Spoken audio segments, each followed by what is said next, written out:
ଆଉ କାଲି ଆମେ 8 ପଦ ପର୍ଯ୍ୟନ୍ତ ଶୁଣୁଥିଲା ସୁନ୍ଦର ଭାବରେ ପ୍ରଭୁ ଆମମାନଙ୍କ ସହିତ କଥାବାର୍ତ୍ତା କରୁଥିଲେ। ଆଉ କି ପ୍ରକାରେ ଯୋହନ ଯିଏକି ପ୍ରଭୁ ଯୀଶୁ ଖ୍ରୀଷ୍ଟଙ୍କର ଜଣେ ଶିଷ୍ୟ ଥିଲେ, ଆଉ ସେ କି ପ୍ରକାରେ ସେ କଷ୍ଟ ପ୍ରାପ୍ତ ହେଲେ, ଆଉ ସେ ଏବେ ଗୋଟିଏ ଦ୍ୱୀପରେ ଅଛନ୍ତି, ତାହା ଆମେ ଆଜି ପଢ଼ିଲା। ଆଉ ସେ ଦ୍ୱୀପରେ ସେ କଷ୍ଟ ପାଇଲା ପରେ ସେ ସ୍ଥାନରେ ଜୀବିତ ଅବସ୍ଥାରେ ଅଛନ୍ତି। ଆଉ ସେହି ସମୟରେ ପ୍ରଭୁ ଯୀଶୁ ଯେ ଜଗତକୁ ଆସିଥିଲେ, ସେହି ଜଗତକୁ ଆସିଥିବାର ପ୍ରଭୁ ଯୀଶୁ ଖ୍ରୀଷ୍ଟଙ୍କ ସହିତ ସେ ସବୁବେଳେ ରହୁଥିଲେ। ଆଉ ସେ ତାଙ୍କର କଷ୍ଟକୁ ମଧ୍ୟ ଦେଖିଥିଲେ, ଆଉ ତାର ଅନୁଭବୀ ତାର ସାକ୍ଷୀ ଅଟନ୍ତି। ପ୍ରଭୁ ଯୀଶୁ ଯେଉଁ ବାକ୍ୟ କହୁଥିଲେ ତାର ମଧ୍ୟ ସେ ସାକ୍ଷୀ ଅଟନ୍ତି, ତାହା ନିଜେ ଶୁଣିଥିଲେ। ସେ ନିଜେ ମଧ୍ୟ ଏହି ବିଷୟ ସବୁ କହୁଅଛନ୍ତି। ଯେତେବେଳେ ଆମେ 9 ପଦ ପଢ଼ିବା, ଏହି ସ୍ଥାନରେ ଲେଖାଯାଏ, ତୁମମାନଙ୍କ ଭ୍ରାତା ଓ ଯୀଶୁଙ୍କ ସମ୍ବନ୍ଧୀୟ କ୍ଲେଶ, ରାଜ୍ୟ ଓ ଧୈର୍ଯ୍ୟର ସହଭାଗୀ ଯେ ମୁଁ ଯୋହନ, ସେ 3ଟି ବିଷୟର ସହଭାଗୀ ଥିଲେ। ଯୀଶୁଙ୍କ ସମ୍ବନ୍ଧୀୟ କ୍ଲେଶର ସହଭାଗୀ ଥିଲେ, ଯୀଶୁଙ୍କ ସମ୍ବନ୍ଧୀୟ ରାଜ୍ୟର ସହଭାଗୀ ଥିଲେ, ଆଉ ଯୀଶୁଙ୍କ ସମ୍ବନ୍ଧୀୟ ଧୈର୍ଯ୍ୟର ସହଭାଗୀ ଥିଲେ ଯୋହନ।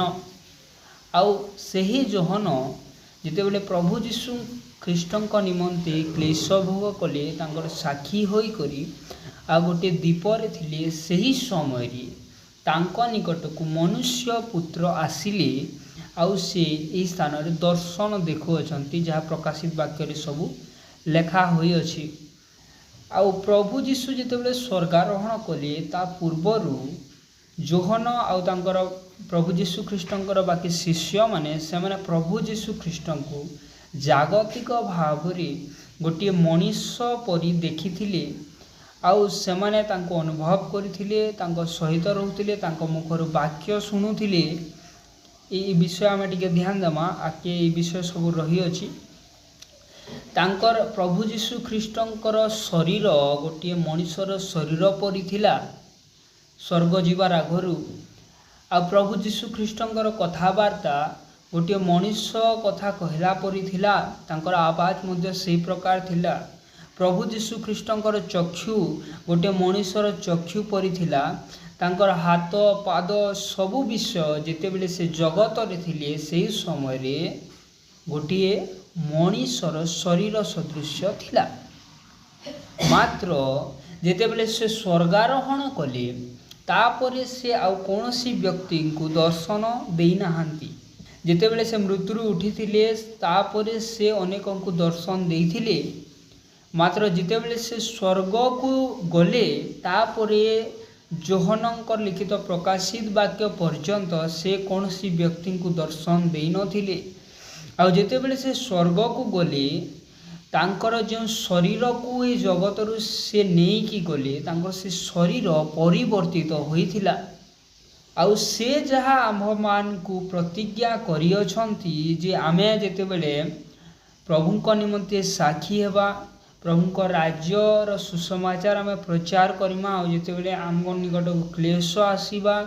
ଆମେ ମୃତ୍ୟୁବରଣ କରିବା, ଆଉ ଆମର ଏହି ଶରୀର ଯେତେବେଳେ ପୁନରୁତ୍ଥିତ ହେବା, ସେତେବେଳେ ଆମର ଏହି ଶରୀର ପରିବର୍ତ୍ତିତ ହେବ ନାହିଁ। ମାତ୍ର ଯେତେବେଳେ ଆମର ଏହି ସ୍ୱର୍ଗଟା ଉପରକେ ଯିବ ବା ସ୍ୱର୍ଗକେ ଯିବ, ସେହି ସମୟରେ ଏହି ଶରୀରକୁ ପରମେଶ୍ୱର ପରିବର୍ତ୍ତନ କରିବେ।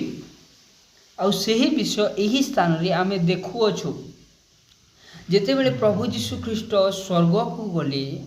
ଆଉ ତାପରେ ସେ ଯୋହନଙ୍କୁ ଦର୍ଶନ ଦେଉଅଛନ୍ତି, ସେହି ସମୟରେ ତାଙ୍କର ଜାଗତିକ ଚକ୍ଷୁ ପରିବର୍ତ୍ତନ ହୋଇଅଛି।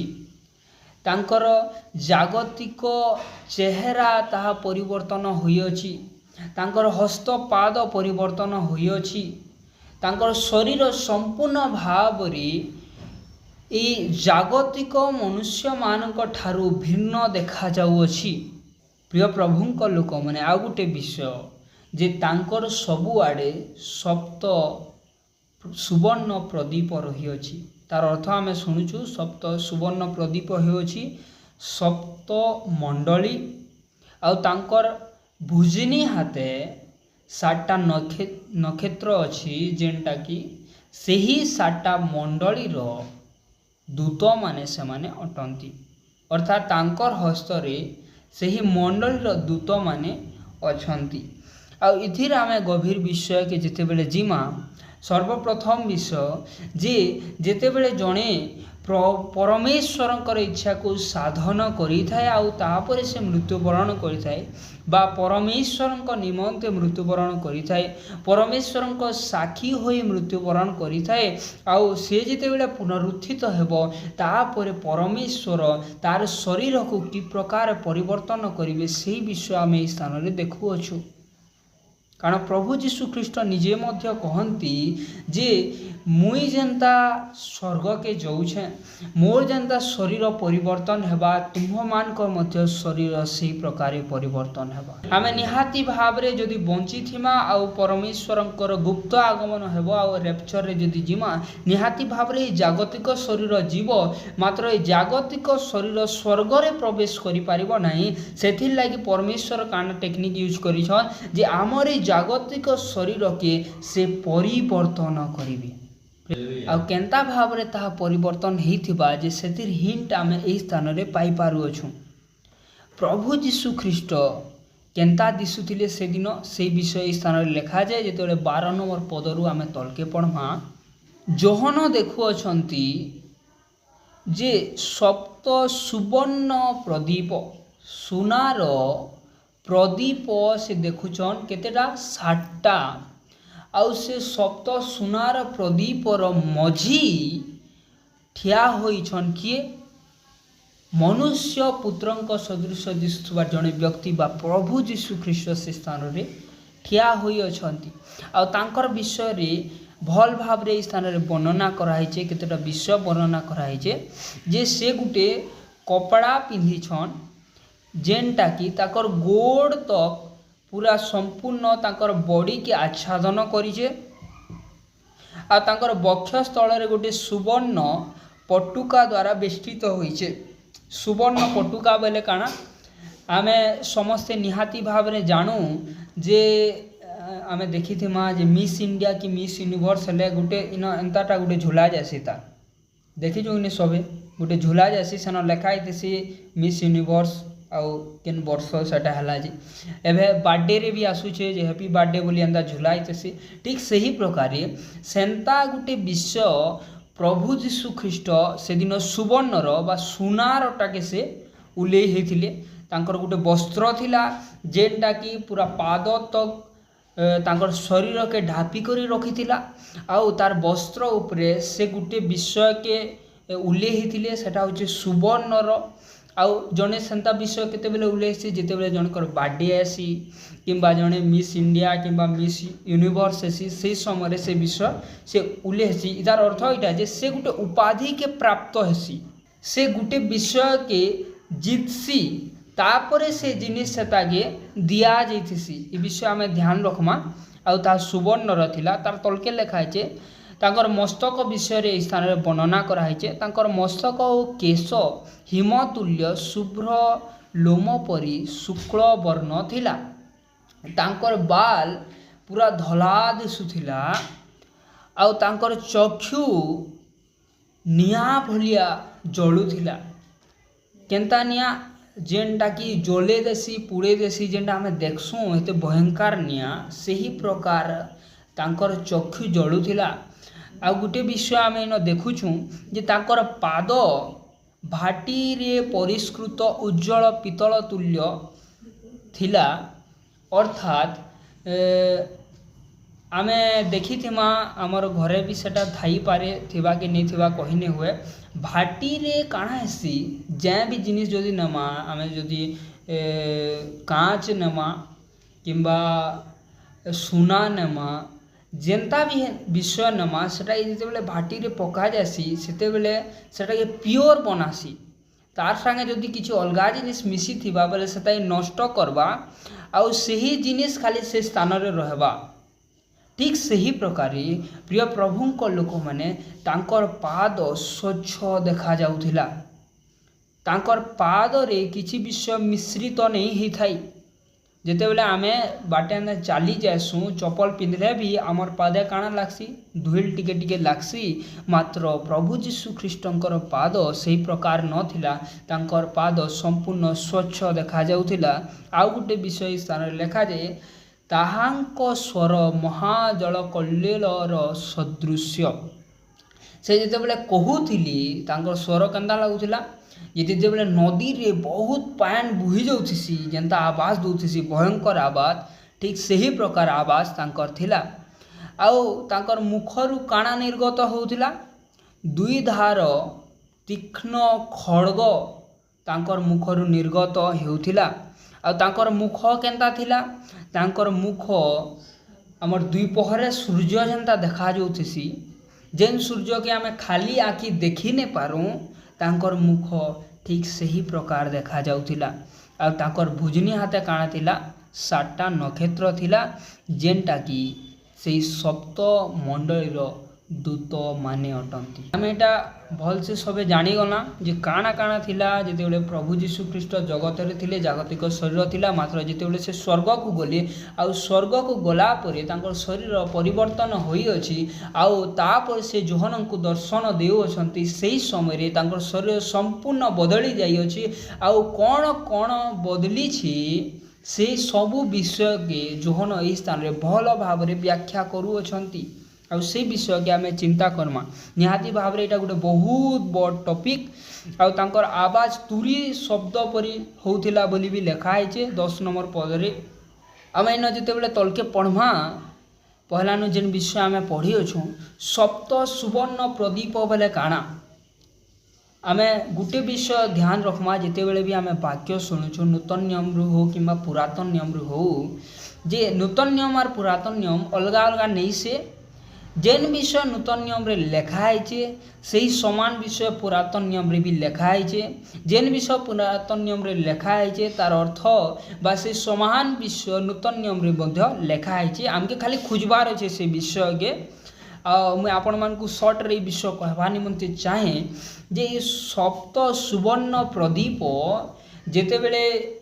परमेश्वर निमंते स्वतंत्र स्थान निर्माण करा जाउथिला, सेतेबेले परमेश्वर मूसा को कहिथिले। आमे जेतेबेले यात्रा पुस्तक बाहर करामा तार 25 अध्याय रे ताहा लेखा जाए। आ सेही समय से कहूछन जे तांकर पवित्र स्थान रे सप्त सुवर्ण प्रदीप रहबा बोली मूसा को से आज्ञा दिली जे सेटा केनता हिसाब बनाबो। आउ से सारा लेखा जाइए जे जेन सुना यूज करबो से सुना संपूर्ण भाव रे खाली सुना थिबा, सेथिरे किछि मध्य मिश्रित करिबो नाही बोली से सारा लेखा जाए। आमे टिके बाहर करामा यात्रा पुस्तक तार 25 रो 37 के पढ़मा। इस स्थान लेखा जाए यात्रा 25 रो 37, आउ तुम्हे तही पाई सप्त प्रदीप निर्माण करिब, तहिरे लोक माने से प्रदीप जलाइले तहिर सम्मुखरे आलुओ हेब। आउ तलके तलके ये विषय लेखा है जे 39 पदर लेखा है निर्मल सुवर्ण रे निर्मित हेब। से विषय के प्योर सुनारे तुम्हें निर्माण करब बोली कहूछन। आउ ई विषय के न रखा जाउथिला जेतेबेले आमे भल भाव रे पढ़मा जानी पारमा। आउ इंटरनेट रे पिक्चर माने अच्छे सेटा आमे देखमा बोले भल से बुझी पारमा ई विषय के सर्च कले। आउ सेही विषय आमे जेतेबेले से जगह के देखमा परमेश्वर का स्थान से तंबू के देखमा, सही स्थान रे तीन भाग रे विभक्त करा जाउथिला। प्रभुकर साधारण लोक माने से जाके आसी पारबे गोटे स्थान थिला, तापरे पवित्र स्थान थिला, तापरे महापवित्र स्थान थिला। आउ जेन पवित्र स्थान थिला सेही पवित्र स्थान रे ई प्रदीप रखा जाउथिला। आउ ई स्थान रे परमेश्वर कहूअछंती बा प्रभु यीशु ख्रीष्ट कहूअछंती सेही सप्त प्रदीप काना सप्त मंडली। आ परमेश्वर चाहती जे सेही मंडली को से तांकर पवित्र स्थान रे रखिबा को चाहती। आउ जेहेतु आमे जेतेबेले आके आके पढ़ते जिमा प्रकाशित वाक्य 2-3 के से स्थान रे से मंडली निकट को जेतेबेले पत्र लिखुअछंती प्रभु यीशु ख्रीष्ट कहूछन जे से मंडली रो काना काना खराब गुण रहिचे, से मंडली रे काना एंता जिनिस रहिचे जेंटा कि परमेश्वरंक ठारू से अलगा कर दौचे। प्रिय प्रभु लोक मैंने जेन जेन विषय मध्य से समागम तंबू मध्य रहुला आउ सही सब विषय परमेश्वर योग्य होता पहला तापर से स्थान रे रखा जाउथिला। आ प्रकाशित वाक्य रे जेते बेले प्रभु जीशु ख्रीष्ट जोहन को कहू अछंती आउ सही मंडली को जेते भी विषय लिखु अछंती सेटा इथिलाई लिखाई जे जेंता सही मंडली माने प्रभु जीशु ख्रीष्टंकर पवित्र स्थान रे रहिबा निमंते योग्य हेबे।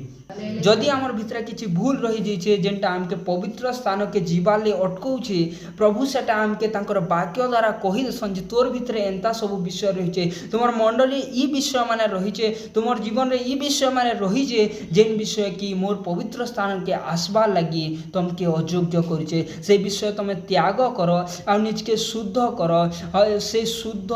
सुवर्ण न्याय करो जो द्वारा तुम्हें माने मोर पवित्र स्थान के आसी पारबो बोली प्रभु जीशु ख्रीष्ट आज हमके कहूछ। Praise the lord, hallelujah. प्रिय प्रभु को लोक माने आमे देखूं जैसे सप्त सुवर्ण प्रदीपर मध्य रे प्रभु जीशु ख्रीष्ट अछंती तार अर्थ काना तार अर्थ इटा जे प्रभु जीशु ख्रीष्ट से ही स्थान रे रहिबा निमंते चाहती। तार पूर्वर मु किछि कहबा निमंते चाहे जेते बेले से जगत रे थिले सेही समय रे प्रभु जीशु ख्रीष्ट पापी मान को मध्य रे मध्य बसवास करथिले सेमन को सुसमाचार प्रचार करथिले सेमन को परमेश्वर कर वाक्य विषय रे कहउथिले। आमे देखूं ता वाक्य रे लिखा है जे से पापी मान को मध्य रे ताकर घरे मध्य से खाना पीना करुथिले मात्र एबे से स्वर्ग के गले आउ से जागतिक प्रभु जीशु ख्रीष्ट नुहंती से आउ सुसमाचार को प्रचार करिवे नहीं से आउ पापी मान को सहित रहिबे नहीं मात्र प्रभु जीशु ख्रीष्ट से मान को सहित रहिबे जो माने पवित्र से तंबू रे आसीबा निमंते योग्य थिबे। प्रिय प्रभु को लोक माने प्रभु जीशु ख्रीष्ट से मान को सहित सहभागिता करिबा निमंते चाहंती जो माने तांको सहित रहिबा निमंते योग्य होई पारिबे। आमे एवं जगत रे अच्छु आमे भाभी पारूँ प्रभु मु पापिया मते क्षमा कर प्रभु आमर निके आसबे ताकर दूत मान के पठाबे पवित्र आत्मा को पठाबे आमके धैर्य देवे शक्ति देवे साहस देवे मात्र गुटे दिन आसबा जे मला परे आ प्रभु आमर निके आउ नहीं आसन जदि आमे योग्य नहीं थिमा बोले सेथि लगी आमे जदि आके पढ़मा से स्थान रे आमे देखमा जे प्रभु जीशु ख्रीष्ट कहउचन मु शीघ्र आसु अछि आ तुमे निज के निज प्रस्तुत कर बोली सबु मंडली के से कहू अछंती। प्रिय प्रभु को लोक माने आज आमके भी से कहूछन जे आमर भितरे जदि किछि भूल रही जाइछे सेटा के आमे बाहर करूं जेंता प्रभु जीशु ख्रीष्टंकर आगमन रे आमे योग्य ही पारमा आउ ताकर आगमन रे आमे जदि योग्य नहीं थिमा ताहले सही समय रे आमके आउ क्षमा नहीं मिले न आमर सहित आउ से सहभागिता करिवे नाही। प्रभु जीशु ख्रीष्ट निजे कहूछन जे मु द्वार रे छिड़ा होई आघात करूछि जे मोर स्वर शुणी द्वार फिटाइबो मु ताहा निकट को जीवी आ ता सहित भोजन करिबी। जागतिक भाव रे जेते बेले प्रभु जीशु ख्रीष्ट जगत रे थिले से जखियर घर के जे करी सेन सहभागिता कले मात्र एबे जेन प्रभु जीशु ख्रीष्ट अछन से आउ पापी निकट को आसीबे नहीं जेते बेले तांकर गुप्त आगमन हेबो से कहार घर के आसबे जेन माने स्वर्ग राज्य जीवा लगी निज के योग्य करिथिबे सही समय रे आउ कौन से कॉम्प्रोमाइज करिवे नहीं। तुई पापी जे प्रभु मते नहीं जाओ मुझे पाप क्षमा कर दियो मते मते योग्य कर दियो सेते बेले कहले आउ किछि हेबो नाही। प्रिय प्रभु को लोक माने जेते बेल तक से ठक ठकौछन बाहर ठिया उठिकिना सेते बेल तक आमे तांकर आवाज के सुनबार अछि सेते बेल तक गेट खुली देबार अछि जेंता प्रभु जीशु ख्रीष्ट आमर भीतर के आसिकिना आम सहित सहभागिता करबे सेतिले आमके निज के योग्य करबार अछि। प्रिय प्रभु को लोक माने आज ई वाक्य आमके सचेतन करूछि आमे संपूर्ण सूची करूँ निज के आमर भितरे किछि मिलावट नहीं रही जाऊ किछि मिश्रित नहीं थाऊ जगतर कौन सी विषय मिश्रित नहीं हबार कथा जेते बेले सेंता हेबा तापरे आमके नहीं करी परमेश्वर तांकर सप्त मंडली सदृश्य आमके बनाबे जेनटा कि तांकर चारिआडे रहमा बा तांकर सहभागितारे आमे रहबार लगी योग्य हे पारमा। Praise the lord. आ सही स्थान रे हमर प्रभु जीशु वास करंती आमे इटा विजातीय लोक मान निमंते वाक्य नुहे जेहेतु आमे समस्ते परित्राण को पाइछुँ प्रभु जीशु ख्रीष्ट को जानिछुँ वाक्य के बार बार शुणुछुँ बहुत आगे गलान से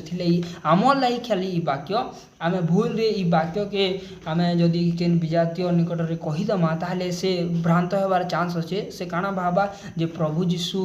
पापी मान को मध्य रे वास करती ना तांकर सहभागिता हुए ना ई सब विषय भाबा से ध्यान देवे ई वाक्य के आमे विजातीय मान निकट रे कहवा ना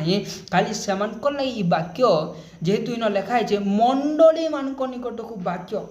मंडलीर अंतर्भुक्त केन माने होतिले जेन माने प्रभु जीशु ख्रीष्ट को परित्राणकर्ता रूपे ग्रहण करथिले बाप्तिस्म नौथिले आ से माने मंडलीर अंतर्भुक्त होतिले अर्थात यही वाक्य बाप्तिस्म नेला लोक मान को लाई खाली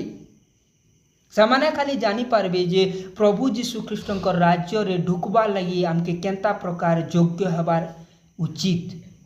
प्रेज द लॉर्ड हालेलुया तापरे आके लिखा है जे मनुष्य पुत्रंकर तांकर चेहरा केंता देखा जाउथिला तांकर चक्षु केंता देखा जाउथिला सेटा बहुत गभीर वाक्य प्रभु लोक मैंने मुझे किछि कहबा निमंते जाए तांकर आखि जलुथिला अर्थ काना निया काना करसी जेनटा आवश्यक विषय जेनटा बहुमूल्य विषय सेटा खाली रखसी जेनता सुना के आमे नियाती भरी देले जेते निया लगाले भी सुना जेनता के सेंता थिबा तार किछि क्षति नहीं हुए मात्र जेते खराब विषय तार संगे लागी करथिबा सेटा सब जली करी विनष्ट हो जिबा ठीक सही प्रकार सेते बेले जेते बेले स्वर्ग को गले प्रभु जीशु ख्रीष्टंकर चक्षु सही प्रकार हला जलुथिला अर्थात तांकर चक्षु रे काना सबु थिला तांकर चक्षु काना देखुथिला से काना देखिबे जेते बेले जने स्वर्ग जीवा से पापी मान के आने देखेन से पाप को आने देखेन तार चक्षु रे खाली से योग्य लोक माने दिसबे जेन माने परिष्कृत होइथिबे जेन माने स्वर्ग राज्य जीवाले योग्य होइथिबे से माने खाली प्रभु जीशु ख्रीष्टंक ठारू देखा जाई पारबे आ जोहन मध्य सेथिर भितर जणे थिले सेथिलाई प्रभु जीशु ख्रीष्ट जोहन को से दिन देखुथिले प्रिय प्रभु लोक मैंने आके आके लिखा जाउछे जे तांकर चेहरा जेनटा सेटा मध्याह्न कालीन सूर्य परी देखा जाउथिला आ ई विषय के जोहन केंता करी निजर आखि देखले कारण से योग्य हेई पारिथिले प्रिय प्रभु लोक मैंने से जेनटा पिंधि थिले सुनाटा तांकर वस्त्र उपरे जेन सुनाटा पिंधि थिले से आ सही विषय सेंता लोक के दिया जायसी जे कि जीती थीसी प्रेज द लॉर्ड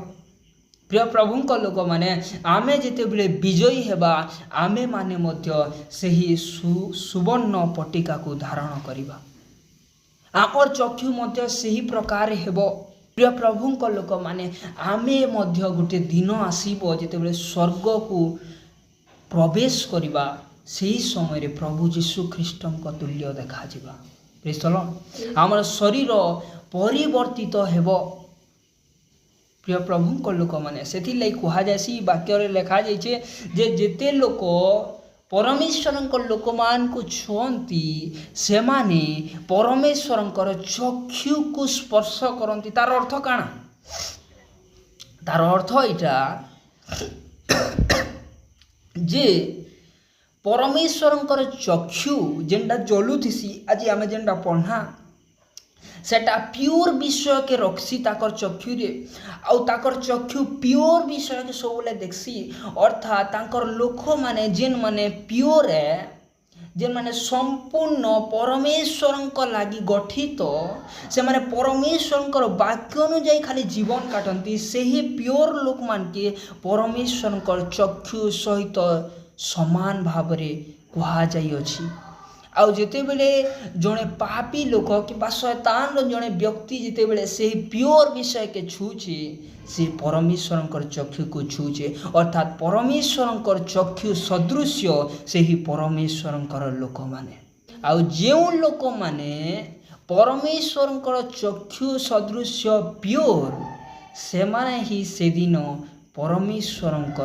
पवित्र राज्य रे प्रवेश करि पारिबे प्रिय प्रभु लोक मैंने आज आम जेन वाक्य शुणीछू ये वाक्य आमको निहाती कथा कही पवित्र आत्मा आम मान को निहाती कथा कही आसतु आम्भे मैंने आपणा आपणा को प्रस्तुत करवा आम मध्य जदि किसी पाप रही जाइए किसी दुर्बलता रही जाइए जहाँ परमेश्वर सहित संपर्क रखा निमंते आमको बाधा सृष्टि करुअछि ताहा आम मान मध्यरु आमे दूर करिबा जे प्रकार आमे परमेश्वर चक्षु सदृश प्योर ही पारमा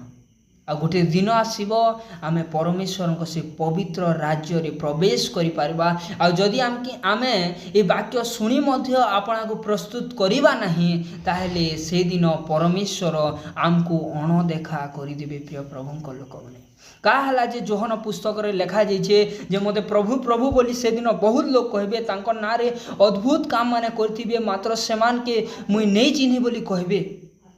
काहला जे जेहेतु सही व्यक्ति माने परमेश्वर चक्षु सदृश प्योर नथिबे तांकर कार्य प्योर नथिबो तांकर जीवन यापन प्योर नथिबो माने परमेश्वर चक्षु सदृश नथिबे सेथि निमंते से प्रभु राज्य को जीवाक योग्य नहिबे प्रिय प्रभु लोक माने आमर द्वारा आश्चर्य कर्म हेउ कि नहीं हो आमको देखिक शैतान डरू कि नहीं डरू मात्र गोटे विषय हबार कथा जे आमके देखिक प्रभु जीशु ख्रीष्ट कहबार कथा जे तुई मोर पुत्र तुई स्वर्ग राज्य के प्रवेश करि पारबो प्रेज द लॉर्ड हालेलुया प्रिय प्रभु लोक मैंने ये वाक्य द्वारा आम समस्त को ये वाक्य कथा कहो ये वाक्य अनुसार जीवन काटिबा निमंते हमको ये वाक्य साहाय्य करू आमेन।